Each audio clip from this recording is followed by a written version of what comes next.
తప్పించగలిగినంత మహాత్యాగి అయి ఊపిరున్నంత కాలము నీ యొక్క క్షేమమునే కోరువారెవరు? మొట్టమొదటిది తల్లి. అందులో ఇక సందేహమే లేదు. వేదం వెర్రిదై, చేతకానిదై, తెలివి తక్కువదై తల్లిని కీర్తించలేదు. నిర్ద్వంద్వముగా తల్లిదే పెద్ద స్థానము. అందుకే మాతృదేవోభవ ఉపనిషత్ అలాగే మాట్లాడుతుంది. తల్లికే మొదటి నమస్కారం. తల్లియే పరదైవము. తల్లి తరువాతనే తండ్రి. తండ్రి తల్లితో సమానుడెన్నటికీ కాడు. శాస్త్రవాక్ అంతే. అంత మాత్రం చేత తండ్రి తక్కువవాడు అనుకుంటే అంతకన్నా పొరపాటు ఇంకోట్లేదు. తల్లియే గొప్పది. అందుకే గృహస్థాశ్రమ ప్రవేశం చేయించినప్పుడు గురువుగారు వచ్చి పక్కన కూర్చుంటారు స్నాతకోత్సవంలో. కూర్చుని ఆయన మొట్టమొదట చెప్పే మాట ఏది అంటే, మాతృదేవోభవ, పితృదేవోభవ, ఆచార్య దేవోభవ, అతిథి దేవోభవ, ఈ మాటలు చెప్తాడు. తల్లి చాలా గొప్పది. ఏ కారణము చేత గొప్పది అంటే, ప్రశ్నోత్తర రత్నమాలిక అని మహానుభావుడు శంకర భగవత్పాదులు జగద్గురు వారు ప్రశ్నోత్తర రత్నమాలిక చేస్తూ ఒక మాట అన్నారు. ఈ లోకమునందు కంటికి కనపడేటటువంటి పరదేవత ఎవరు అని ప్రశ్న వేశారు ఆయన. అంటే ఆయన ఎవరో ప్రశ్న వేయలేదు, మన కోసం శంకరాచార్యులు వారు తానే శిష్యుడిగా ప్రశ్న వేసుకుని తానే గురువుగా జవాబు చెప్పారు. అందులో ఆయన ఒక మాట అడిగారు, ఈ లోకమునందు కనబడేటటువంటి పరదేవతా స్వరూపము ఏది అని అడిగారు. ప్రత్యక్ష దేవత కా అని అడిగారు.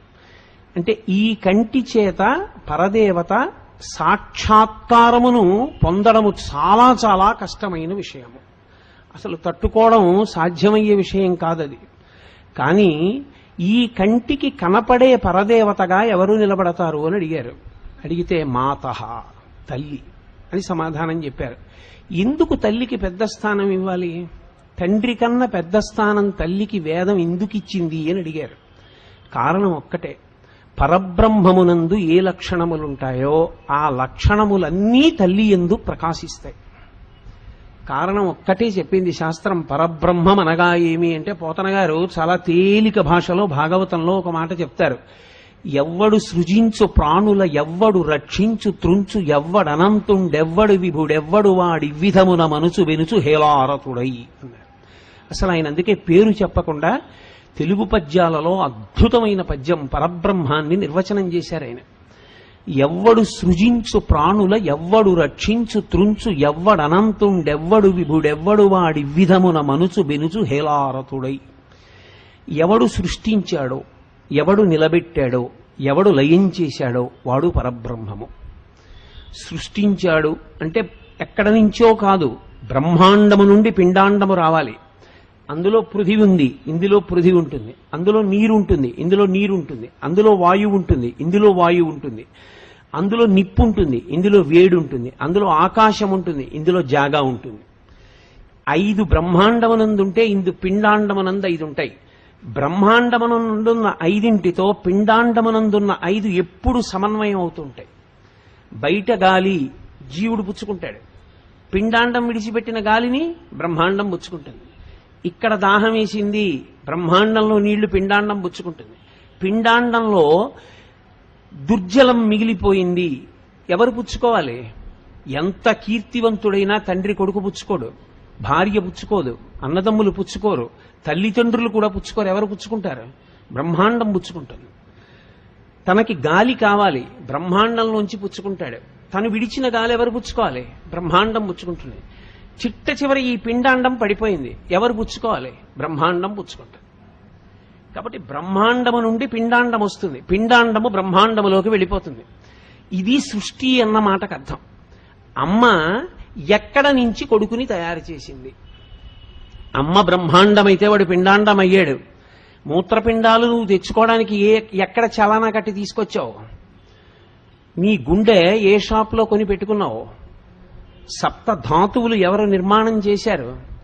అమ్మ తిన్న ఆహారములోని భాగమే బసవపురాణంలో పాల్కురికి సోమనాథుడు అంటాడు, మొగ్గగా ఉన్నప్పుడు తుంచి విప్పి చూస్తే పసరిక వాసన, అదే తనంత తాను విచ్చుకుంటే దివ్యమైన పరిమళం. ఒక కన్య మాతృమూర్తి ఎప్పుడైంది? పరదేవతకి తెలియాలన్నాడు ఆయన. బ్రహ్మాండము నుండి పిండాండం ఏర్పడినట్టు అమ్మ కడుపు గర్భాలయమైంది. నువ్వు సృజింపబడ్డావు, లోపల తయారయ్యావు. లోపల తయారవడానికి తండ్రి యొక్క తేజస్సు ఒక్కటే కారణము కాదు. శుక్రము శోణితముతో సరైన సమయంలో కలవాలి. కలిసిన తర్వాత నిలబెట్టుకోగలిగినటువంటి క్షేత్ర సమృద్ధిగా నిలబడగలగాలి స్త్రీ. అలా నిలబడితేనే, ప్రసవిస్తేనే అప్పుడు సృష్టి. కాబట్టి ఎక్కువ భాగం ఎవరిది? కన్నతల్లిది. ఆమె యందు త్యాగలక్షణం ఉన్నది. మీరు నన్ను జాగ్రత్తగా అర్థం చేసుకోవాలి. నేను ఏదో చెప్తున్నానని మీరు అనుకోకూడదు. సృష్టి యందు తండ్రి పాత్రలో ఆనందం ఉన్నది. అది పరమేశ్వరుడు అంగీకరించాడు. అర్ధనారీశ్వర స్తవంలో సృష్టి కార్యమునందు తండ్రి పాత్రలో ఆనందమున్నది. సృష్టి పూర్తవడంలో తల్లి పాత్రలో బహుదుఃఖమున్నది. ఎంత ప్రసవ వేదన, ఎంత నిత్తురు పోయింది, ఎంత వికారం వచ్చింది. కడుపు పెద్దదై ఒక పెద్దలు కనబడితే నమస్కారం చేయడానికి వంగలేదు. ప్రసవం అవుతుంటే వచ్చిన నిప్పులకి లోపలికి వెడుతున్నప్పుడు ఇక మళ్ళీ బయటికి వస్తుందో రాదో తెలియదు. అయినా ఆ బిడ్డన్ని చూడాలి. ఎవరు వాడు, ఏమిటి అనుబంధం, ఏమి తెలియదు. తన భర్తని కూడా కాదని వాడికి జన్మనిచ్చి నేను వెళ్ళిపోయినా చాలంటాడు. ఈ భావన పరమోత్కృష్టము. త్యాగే నైకే అమృతత్వ మానసహు అంటుంది ఉపనిషత్తు. ఇది అమ్మ భరించింది. భరించి అమ్మ సృష్టించింది. సృష్టించిన తర్వాత కటిక చీకట్లో ఉంటాడు. కపిల గీతలో చెప్తారు వేదవ్యాసుల వారు. కటిక చీకటి, లోపల శరీరం పెరిగిపోతుంది, తల కిందకుంటుంది, కాళ్ళు పైకుంటాయి. తను విసర్జించిన మలమూత్రములలో పుట్టిన కీటకములు తన శరీరాన్ని కొరికేస్తుంటాయి. అమ్మ ఏదైనా కొద్దిగా జిహ్వచాపల్యానికి తినకూడని పదార్థం తింటే లోపల కపవాత పైత్యములు కలుగుతాయి. ఎవరికి చెప్తాడు? కదలడానికి ఉండదు, ఒళ్ళు తిమ్మిర్లిక్కిపోతుంది. అప్పుడు ఈశ్వరుణ్ణి ప్రార్థన చేస్తాడు బయటికి పంపమని. అప్పుడు ప్రసూతి వాయువు వచ్చి మెల్లమెల్లగా తోస్తుంది. తోస్తే ఇరుకైన యోనిద్వారంలోంచి బయటికి వస్తున్నప్పుడు తల్లికి ప్రాణాంతకమే, బిడ్డకి ప్రాణాంతకమే. వాడు బయటికి వచ్చాడు. నేను చెప్పడం కాదు, మహానుభావుడు నాకు డాక్టర్ జగదీశ్వర్ గారిని ఒక పెద్ద గైనకాలజిస్ట్ ఉన్నారు వైజాగ్ కాకినాడలో. ఆవిడ నాకు ఒక పుస్తకం తెచ్చి ఇచ్చారు. గురువుగారు వీరి పుస్తకం చదవండి, మీరు చెప్పే విషయాలన్నీ ఒక డాక్టర్ గారు యథార్థంగా మెడిసిన్కి అప్లై చేసి ఈ బుక్ రచన చేశారు అని. మాతృదేవో భవ అని పుస్తకం రాశారు ఒక పెద్ద గైనకాలజిస్ట్. ఆయన ఉపనిషత్ మంత్రాలని సమన్వయం చేశారు. ఆయనకున్న అనుభవంతో, అంత పెద్ద గైనకాలజిస్ట్గా ఆయనకున్న అనుభవంతో ఆయన సమన్వయం చేసి పుస్తకం రాశారు. అందులో ఆయన ఒక మాట రాశారు. ఇందులో ఎవరైనా గైనకాలజిస్టులు ఉంటే తెలుస్తుంది.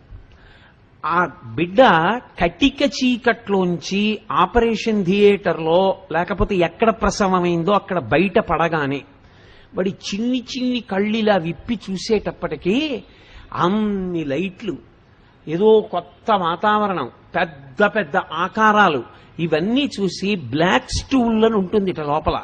అంటే లోపల నల్లటి మలం రాయిలా ఏర్పడి ఉంటుందట. వాడు పిరికితనానికి వశుడైపోయి భయపడిపోయి ఊపిరి బిగపట్టడంలో ఊపిరితిత్తులు ఆగిపోయి గుండె యొక్క కొట్టుకోవడం ఆగిపోతుందట. ఆగిపోయి వాడికి ఆ బ్లాక్ స్టూల్ అడ్డుపడిపోతుంది, ఆ నల్లటి మలం అడ్డుపడిపోయి వాడికి కంఠం గాద్గదిగమై ప్రాణోత్క్రమణం అవుతుంది, ప్రాణం పోయే స్థితి వస్తుంది. వచ్చినప్పుడు అది పరదేవత అంటే. అందుకు అమ్మకంత పెద్ద పీట వేసింది శాస్త్రం. ఏదో ఇద్దరి మధ్య తేడాలు పాటించడం వేదం యొక్క ఉద్దేశ్యం కాదు. వేదం ఎందుకందో అర్థం చేసుకోవడం విశాల హృదయం. కాబట్టి